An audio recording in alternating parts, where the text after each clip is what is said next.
लागेको कुरा कति कति दिनमा बसाइ सर्नुहुन्छ? केही नियम छ तपाईँहरूको परम्परा नियम अथवा केही छ त्यस्तो तपाईँहरू बसाइ सर्ने समय यो कारण कति दिनमा हामी सर्छौँ भन्ने हुन्छ त्यस्तो? नहीं कारण होइन नेसरी नहुने हो घुम्ती जाति ए 15 दिन 20 दिन 1 महिना 2 एक महिना महिना 2 महिना अथवा जेडी बस्यो भने 3 महिना जति ए बढीमा 3 महिना बस्नुहुन्छ एक ठाउँमा? ये ठाउँमा ए नत्र 15 दिन ए 18 दिन 18 दिन 17 दिन कहीँ मौका पर्यो भने 1 महिना ए 2 महिना ए अनि किन सर्नुहुन्छ तपाईँलाई? 15 दिन सर्नु पर्यो भने के भयो भने सर्ने हो? त्यो निर्णय चाहिँ हामी यहाँबाट अर्को ठाउँ जानु पर्यो भन्ने निर्णय चाहिँ के को आधारमा गर्नुहुन्छ? के भएपछि गर्नुहुन्छ?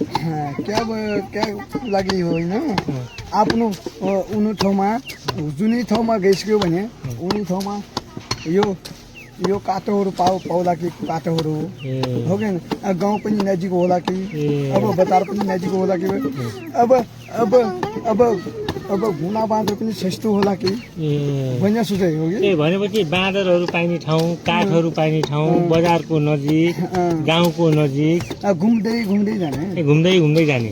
यहाँ बसिसकेपछि यहाँबाट दैलेख जिल्लामा हजुर 2 साल 3 साल बस्यो भने हजुर सुर्खेत जिल्लामा एक साल 2 साल बस्ने हजुर घुम्दै हजुर यहाँबाट सर्दाखेरिमा यहाँ त जेगबिसी नगरपालिका भयो हजुर उता गइसक्यो भने को नगरपालिका हो गुल्बरको नगरपालिका हो कि होइन?